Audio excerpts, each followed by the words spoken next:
Le tout premier invité de la journée.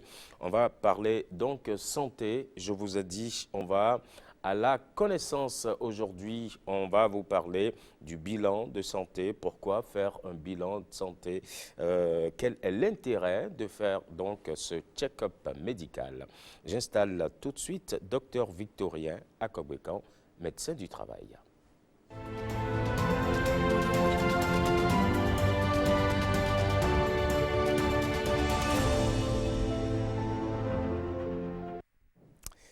Et oui, il s'appelle Victorien Akogbekan. Bonjour docteur, comment allez-vous ce matin? Je vais très bien, merci. Bonne et heureuse année à vous. À vous pareillement. Merci beaucoup, merci d'avoir accepté notre invitation et de nous aider à mieux comprendre ce que c'est que le bilan de santé, quel est l'intérêt justement de faire un bilan de santé. Allez, on commence déjà par la compréhension rien que de ces trois petits mots. Bilan de santé. Un bilan de santé, c'est toute une batterie d'examens. Il s'agit d'abord de faire un examen clinique. Parce qu'on ne fait pas un bilan de santé comme ça à la volée. Il faut d'abord examiner celui qui est venu pour faire ce bilan. Ouais. Mais avant de l'examiner, il faut l'écouter. Savoir d'abord qu'est-ce qu'il fait. Qu'est-ce qu'il a fait depuis là jusqu'au jour où il décide de faire son bilan de santé? Il a occupé quel poste de travail? Il a travaillé dans quel secteur d'activité? Parce qu'un bilan de santé n'est jamais la même chose pour X, Monsieur X. C'est toujours différent, il y a toujours une différence. Ou alors, on fait comme au bon vieux temps, on fait le même bilan pour tout le monde. Et là, c'est totalement erroné, c'est mal fichu. En tout cas, pour les médecins du travail, ça ne se passe pas comme ça. Comme ça. Voilà. D'accord. Mais quelle est son importance pour l'individu d'une part et pour l'entreprise, pour le médecin du travail que vous êtes? Alors, ça a une importance capitale. Parce que c'est ça justement qui va permettre aux travailleurs d'abord d'être en très bonne santé et de s'assurer que il va pouvoir continuer à servir son employeur et en même temps à rassurer l'employeur. Parce que l'employeur saura qu'il a en face de lui un travailleur qui ne souffre de rien et qui ne risque rien. Donc, il peut à tout moment, n'est-ce pas, lui confier des tâches et s'assurer que, à un moment donné, il ne sera pas interrompu dans sa tâche pour des raisons de santé, pour des absentéismes, pour des complications, etc., etc. Donc, c'est important de faire ce bilan de santé. Et curieusement, c'est important parce que le législateur a prévu ça. Il a prévu ça pour surtout les travailleurs. Bon, est-ce qu'il y a même quelqu'un qui n'est pas travailleur? Finalement, c'est tout le monde. Tout le monde est travailleur. Donc, en fait, ou bien vous travaillez pour votre propre compte, ou bien vous travaillez pour une entreprise. Si vous travaillez pour votre propre compte, c'est intéressant de voir justement un médecin du travail pour qu'il puisse justement vous prendre en charge en bonne et due forme et qu'il vous fasse un bon bilan. Mais qu'est-ce qu'il se passe, vous permettez, qu'est-ce qu'il se passe dans nos entreprises aujourd'hui au Bénin de façon générale? Est-ce que ça se fait? Alors, c'est ça ce que nous appelons la visite médicale annuelle. D'accord. Alors, cette visite médicale annuelle est prescrite par le législateur et c'est dans le Code du travail. Et donc, les conditions de réaliser cet examen, ces conditions-là sont contenues encore dans le Code du travail, dans un arrêté qu'on appelle l'arrêté 54, qui précise les conditions dans lesquelles doit s'effectuer cette visite médicale annuelle. Donc, voilà. Alors, avez-vous des statistiques en rapport avec les maladies que l'on aurait pu prévenir, par exemple, en entreprise, avec un bilan de santé?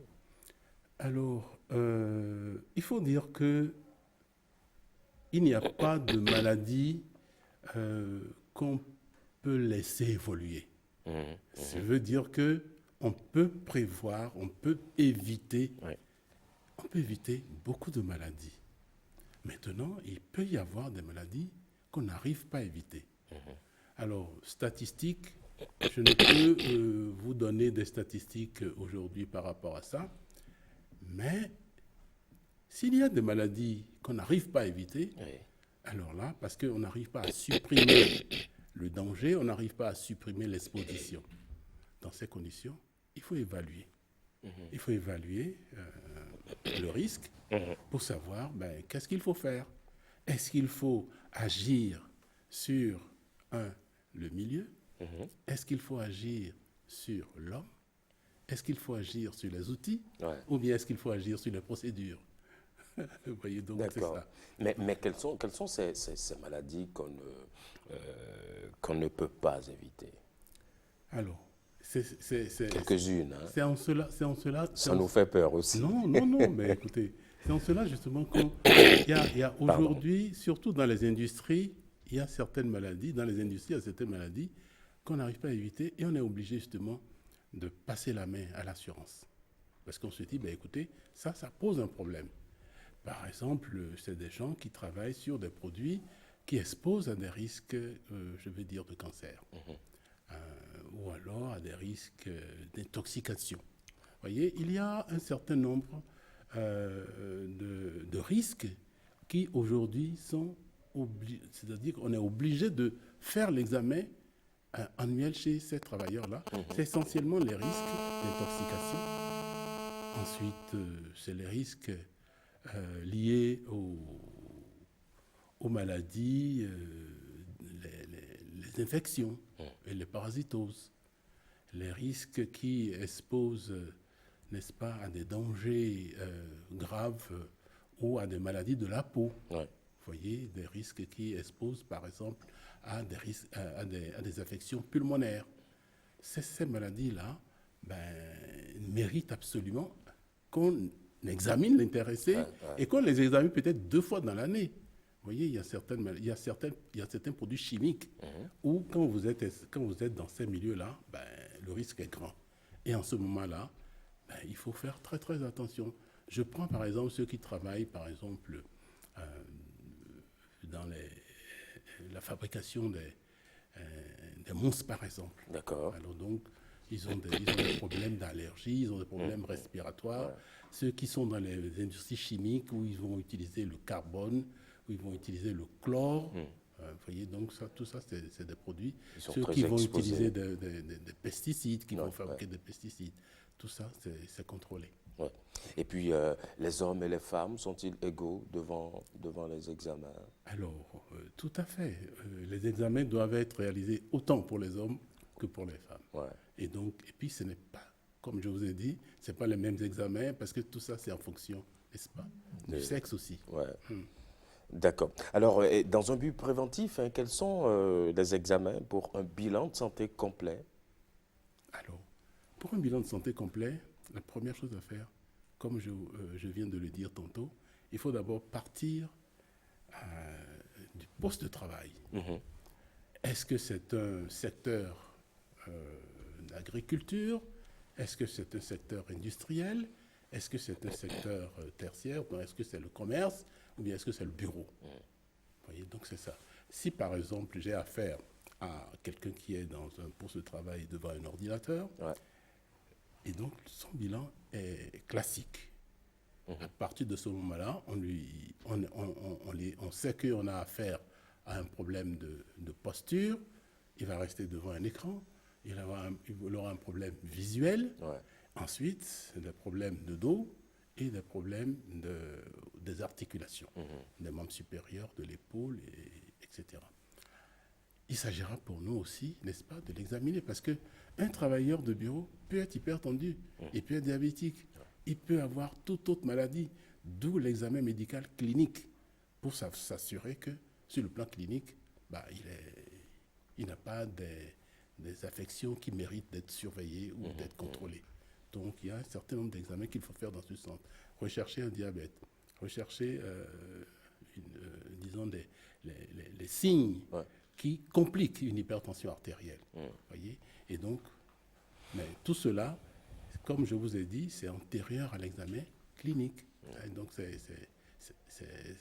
il faut d'abord faire l'examen clinique avant de demander ces examens-là. Il n'existe pas je vais dire de façon euh, systématique, ouais. un bilan, comme je vous ai dit, Ouais. pour dire, écoutez, voilà X, je lui demande ce bilan-là, et il faut demander à tout le monde qui arrive ici. Non, Donc c'est en fonction de l'individu. c'est en fonction de l'individu. Et c'est pour ça que l'individu est capital pour le médecin du travail. D'accord. Il doit savoir où est-ce qu'il a travaillé, quel est son état actuel, et puis dans quelles conditions il a travaillé. Parce que les conditions de travail aussi expliquent son état de santé et peuvent compliquer son état de santé futur. Voilà. D'accord. Donc on ne jongle pas avec ça. On ne jongle pas avec ça, ce n'est pas de la plaisanterie. Il faut l'examiner en bonne et due forme et c'est en fonction de ça que l'on fait. Maintenant, il y a certains postes de travail même qui nécessitent des examens, je vais dire, précis. Parce que le Code du travail nous demande, pour quelqu'un qui est exposé par exemple au chlore ou bien qui est exposé à telle substance, ces examens-là sont prescrits par le Code du travail et c'est ça là qu'il faut faire. Maintenant, en dehors de ça, c'est le médecin qui juge utile les examens qu'il doit demander à son travailleur ou à son travailleur. Parce que nous on n'a pas de patients, on a des travailleurs. J'imagine. Alors, et pour quelqu'un qui est exposé à la lumière comme nous par ici. Exactement. Dans ces conditions, un travailleur de bureau qui est exposé à la lumière en dehors de son passé et de son examen clinique, il s'agira de lui demander un examen ophtalmologique. Ensuite, il faudra lui demander un examen ophtalmo complet. Ensuite, donc, l'envoyer chez le médecin ophtalmo. Et une fois qu'il revient du médecin ophtalmo, ou alors il n'a aucun problème, et là, on est tranquille, ou bien il a des problèmes et on le prend en charge, ou bien le problème est tel que il va falloir faire un réaménagement de poste. En ce moment-là, il faut faire appel à un ergonome.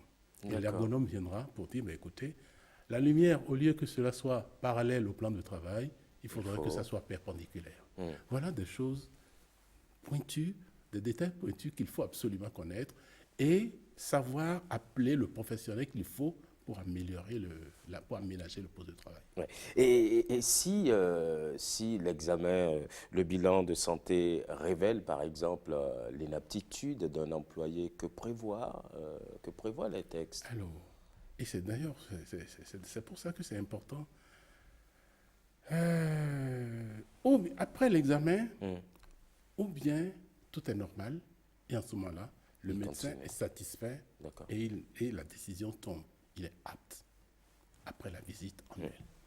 Ou bien l'examen pose un problème et le médecin du travail, une fois qu'il a examiné les résultats qui viennent des orientations spécialisées, c'est-à-dire de ces confrères spécialistes qui ont vu le travailleur, en ce moment-là, le médecin prend la décision ou bien de réaménager le poste de travail ou alors d'affecter ce travail à un autre poste de travail ou alors en fonction, n'est-ce pas, du résultat, on peut justement dire, écoutez, et de la décision de l'employeur. Parce que l'employeur peut dire, nous n'avons pas les moyens de l'affecter à un autre poste de travail. Nous n'avons pas ce poste de travail-là.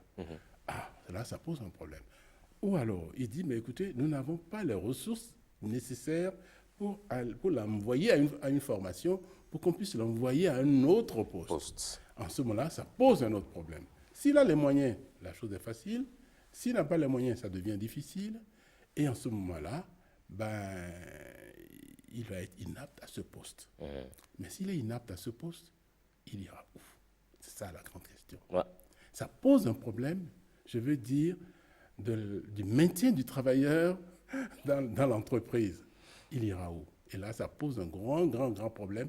Et c'est d'ailleurs pour ça que, avant que le médecin ne donne l'inaptitude au poste de travail, il ne réfléchit pas 4 fois. Voilà. Et si on peut, si l'employeur peut soigner ou peut aider à soigner son employé? Si l'employeur arrive à le prendre en charge médicalement, ok, ou alors on n'arrive pas à le prendre en charge médicalement, il va falloir réaménager le poste comme j'ai dit tantôt, ou alors on n'arrive pas à l'envoyer à une formation pour qu'il soit formé. Déployé, et si toutes les solutions ne sont pas réunies, il sera obligé justement de perdre son poste. De le laisser partir. Et là, ben, ça va être dommage. Ça va être dommage pour tout le monde, hein. Je vous sens un peu peiné Ben oui, parce en que disant. d'abord, il ne peut pas le laisser partir comme ça. Ouais, Il demande l'autorisation au médecin inspecteur du travail ouais. qui reprend ce travailleur, qui le réexamine et qui, justement, confirme tout ce qui a été vu par et le médecin traitant et le médecin du travail. Ouais. Et c'est seulement après ça que ben, l'inspecteur médical du travail décide. Voilà. Et ça pour dire, écoutez, oui, l'employeur peut rompre le contrat parce que ben, l'exposition à ce risque et les lésions aujourd'hui constatées ne sont plus de nature à continuer d'exposer le travailleur à un tel poste. Hum. Voyez, parce que Alors, finalement, qui va demander le bilan de santé? alors, très bien. Ou bien le travailleur demande son bilan de santé, il peut demander son Il peut bilan de demander santé. Parce que là, lui-même? oui, il peut dire, bah, D'accord. écoutez, imaginez, je suis travailleur individuel, je suis à mon propre compte, ben, ça fait 1 an que je sais, je n'ai pas fait d'examen, je décide de faire mon examen et je m'en vais voir un médecin du travail. Et en ce moment-là, le médecin du travail fait la procédure et te demande l'examen. Ou alors, c'est l'employeur, n'est-ce pas, qui dit, ben, écoutez, c'est le moment venu pour faire la visite médicale annuelle, ou alors c'est le médecin du travail qui, dans sa programmation, Ouais. dit, voilà, c'est le moment de le faire. En fait, il faut dire que ce n'est pas toujours en début d'année, comme c'est le cas, qu'il faut faire la visite médicale annuelle. Ça peut se faire à tout moment, selon, n'est-ce pas, la programmation qui a été faite. Ah, d'accord. Est-ce qu'il y a une fréquence pour faire un bilan de santé? Ah oui, le bilan de santé peut se faire, comme j'ai dit, pour des professions qui exposent les travailleurs à des risques graves. Ça peut se faire 2 fois dans l'année. Et pour des travaux, pour des professions qui n'exposent pas le travail à des risques aussi graves, ça peut se faire une seule fois dans l'année. D'accord. Voilà. Maintenant, selon la durée d'exposition, c'est encore... Parce qu'il y a des travailleurs qui n'ont besoin que de s'exposer une seule fois, un seul jour à un risque, Et c'est fini. et c'est terminé. Il doit absolument faire cette visite médicale. D'accord. Voyez. Donc, il y a d'autres on peut leur dire, écoutez, puisque vous êtes exposé pendant 30 jours, le délai minimal pour faire la visite, c'est 30. Il faut être exposé au moins pendant 30 jours. Ouais. Si vous n'êtes pas exposé pendant 30 jours, ben, ça veut dire que vous pouvez encore attendre. Mais si vous avez fait 30 jours, OK. Il y a des risques particuliers qui obligent le médecin du travail à demander l'examen une fois ou 2 fois. Ouais. Alors, une question de téléspectateur qui m'intéresse aussi particulièrement. Combien coûte en moyenne un bilan de santé? Ben, vous avez totalement raison de demander d'après le coût. Ouais. Vous voyez, vous aviez compris à partir de tout ce que je viens de dire que c'est difficile de dire à peu Évaluer près tout de suite, le coût d'un examen de bilan de santé. Ouais. On peut dire, écoutez, je vais être très restrictif. Je vais être très restrictif. Vous n'êtes pas soumis à un risque important, mais vous travaillez et tout ça. Il faut faire un bilan classique sur le plan biologique. Ouais. Ensuite, jetez un coup d'œil sur votre profession parce que ça, là, c'est capital pour le médecin du travail pour dire, mais écoutez, s'il est un travailleur de bureau, c'est à coup sûr, il est assis quelque part, il a de la lumière, donc il faut considérer l'ophtalmo, et puis il faut voir s'il n'a pas un problème de dos, ou bien s'il n'a pas, il faut une radio, etc., etc. Ouais. Donc voilà, et en fonction de son âge, si c'est un homme de la cinquantaine, il faut prévoir, est-ce qu'il n'a pas une prostate déjà qui est en train de l'embêter? Et l'interrogatoire doit nous permettre justement d'envisager tout ça. Donc voilà autant de domaines qui méritent des coûts. J'imagine même que c'est déjà difficile de savoir ce que les assurances peuvent prendre en charge et ainsi que le Oui, reste. ce que les assureurs... Ça, là, il n'y a pas de souci à ce sujet-là. Ouais. Parce que les assureurs, dans leur police d'assurance, savent ce qui est exclu et ce qui est retenu. Donc, il n'y a même pas de souci à ce niveau-là. Mais il faut dire une chose. Les assureurs ne prennent pas en charge les visites médicales annuelles. C'est exclu de leur package. D'accord. Donc, il faut savoir que c'est l'employeur qui prend en charge les visites médicales du travail. C'est vrai, c'est prescrit par le législateur, mais c'est pris en charge par l'employeur intégralement. Ça fait partie de ce que nous appelons les éléments de surveillance de la santé du travailleur. D'accord, d'accord. Docteur Akogbekan, je ne sais pas si vous avez quelque chose à rajouter pour boucler cet entretien. Je voudrais inviter les employeurs à prendre conscience que la visite médicale annuelle est d'une importance capitale, non seulement pour le travailleur, mais pour l'employeur aussi, parce que l'employeur a besoin de bras valides pour faire fonctionner son entreprise. L'autre chose, le mieux-être au travail permet à l'entreprise une amélioration de sa productivité. Donc si on améliore les conditions de travail, si on améliore l'état de santé du travailleur, on est sûr d'avoir une rentabilité pour son entreprise. Donc je les encourage vivement à faire la visite médicale annuelle. Docteur Akogbekan, merci beaucoup d'être venu sur 5 sur 7 matin en ce mardi 5 janvier 2021. Merci et bon mardi à vous. Merci. À très bientôt. Merci.